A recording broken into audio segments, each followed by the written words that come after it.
Hello everyone! I have never been this excited to share a new week with you all.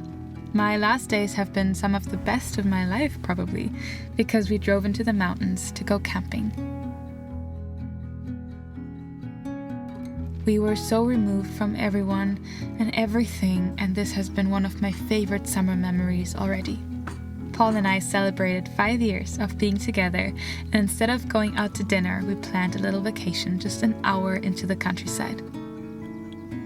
After high school, I backpacked Europe and I hiked nearly 200 kilometers, and it honestly hasn't been since then that I felt this specific level of joy and freedom. I was 18 when I really understood for the first time how little we actually need to feel fulfilled.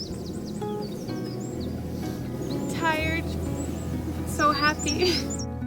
Also, a little side note, I'm recording the audio for this in my car and it is currently raining, so I think you might get some ambient rain sounds in the back of this voiceover, which isn't ideal, but the house is just constantly crowded with people, so I'm trying to sneak in little moments where I can work on these videos, even though it is definitely very, very challenging in the phase that I am in right now.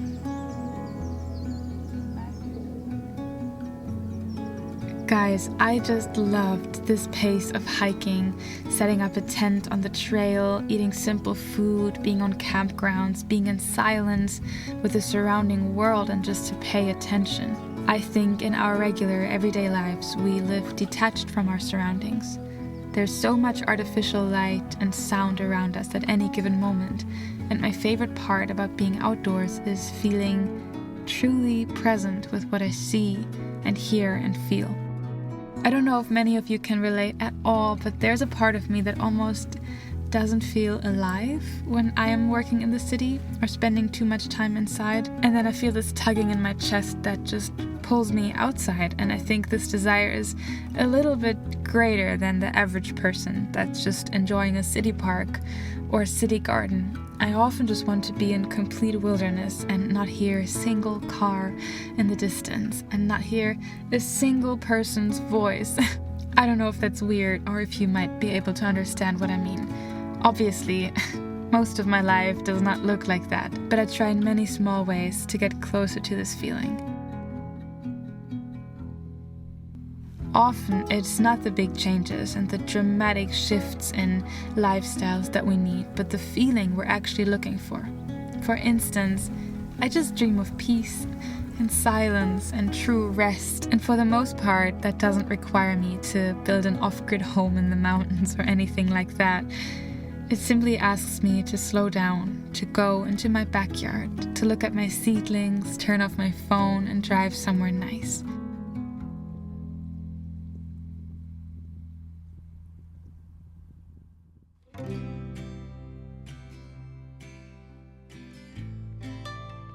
But sometimes, living that way in a loud and busy world that asks a lot of labor and attention from us can be really, really difficult. I think right now I'm faced with this challenge more than ever, and I'm so close to making a shift to something that feels more natural to me, but I still have to push through a lot of months of work in the city.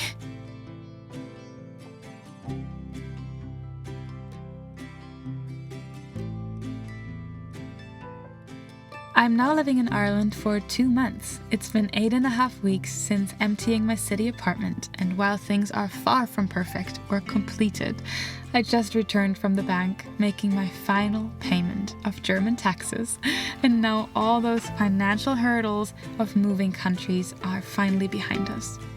I cannot tell you how relieving that is.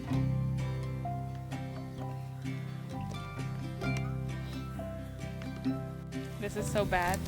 What? I feel so naughty for having like instant ramen, but it's gonna be so good. It's gonna be so good. It's just one of those things, isn't it?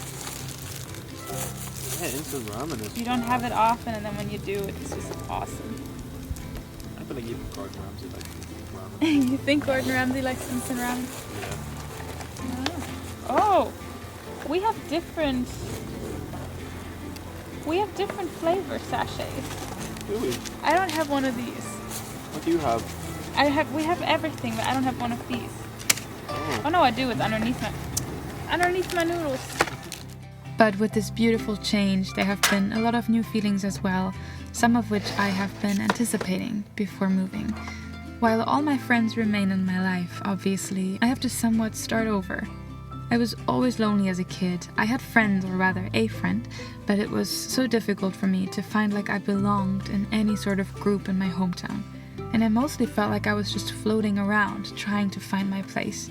I used to pray each night that I might just find my people and my group of friends because I felt so lonely.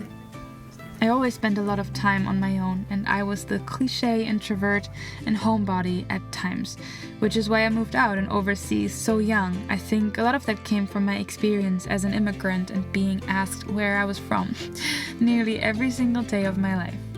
I love people, but it was hard for me to really find my people. And in my last home, I finally did. For the first time in my life, I actually had secure, beautiful, creative, safe friendships in the same place I lived in. I was able to just grab a coffee. And now I don't really have that anymore. I need to begin building something new. And while I have trust that it will happen and it will all be fine, there's a little bit of hurt in my heart and a little bit of fear of being lonely for a long time. But I know that everything is temporary. Every single problem or phase or even blessing or lucky streak will pass, and in years' time, or perhaps less, I will be alright and I will feel like I belong. I also truly believe that it is more than enough to be our own best friends for periods of our lives, and that the relationship to oneself is one of the most nourishing and transformational and important relationships we need to tend to. At least that's what I'm holding on to while I spent this summer slightly lonely and adjusting and in between phases. But I'm so grateful more than anything and in awe of this beautiful, beautiful world. So thank you so much for sharing this time with me and being here. Hi you guys, I hope you're all well. It's been so long, but life has been so busy and it's been really good.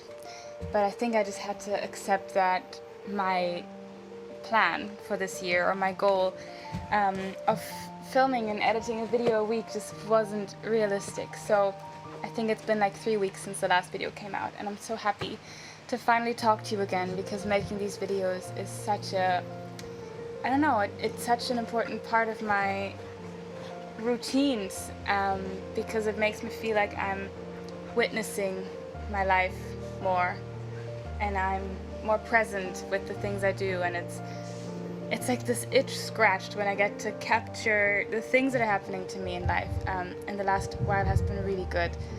This camping trip was the most beautiful trip I've ever been on. It really was. It really was. It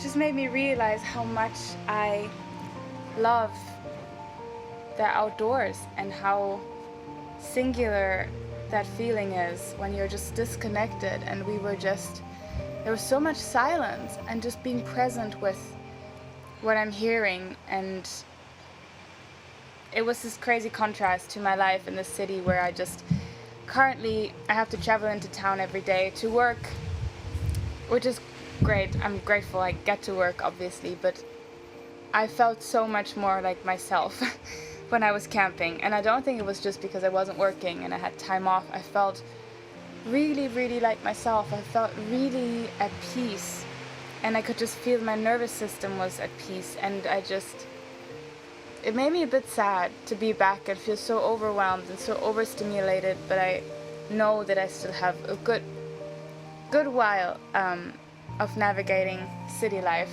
ahead of me before I get to live the life that I kind of want to live. And Molly's dying from the heat. I don't know if she's in frame, but she's like panting, tongue falling out of her mouth.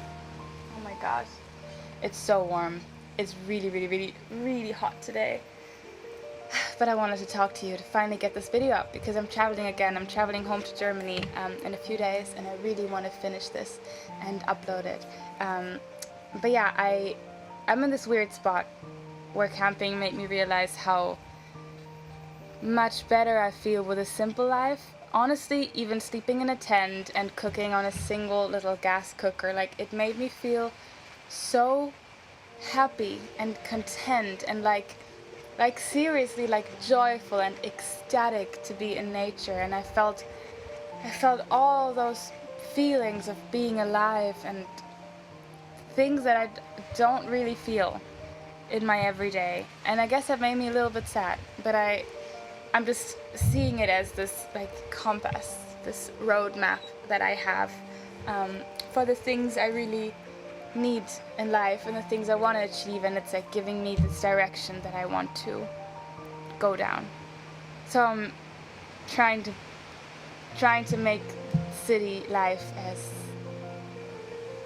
fun and joyous as possible. But it's hard because I'm living with my boyfriend's parents and I'm so grateful for it, but I just crave my own space. I'm such an introvert and I need so much downtime, and it's a bit much to always be around other people and other families, and then work all day to save money.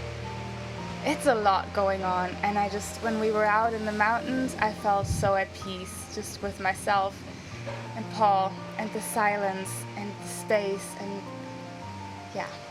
Anyway, those are all unfiltered thoughts that are on my brain right now after being back and adjusting again to all the noise and all the people. So I will leave it at this.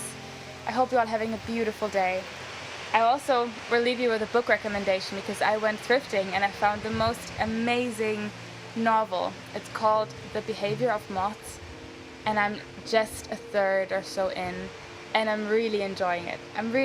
So in case you're looking for a slightly whimsical but also just funny and drama book and you have an inner nanny that would enjoy that, it's a story of like two over 70-year-old sisters in this mansion in the countryside, and it's very enchanting and I love it. So little recommendation for you guys if you're needing a spring read, because sometimes I find it difficult to find whimsical and cozy things in spring because usually I'm saving all the cozy books for the colder months, but this book's perfect. So I'm leaving it at this. I hope you have a beautiful weekend and a beautiful week ahead, and I'm sending you so much love.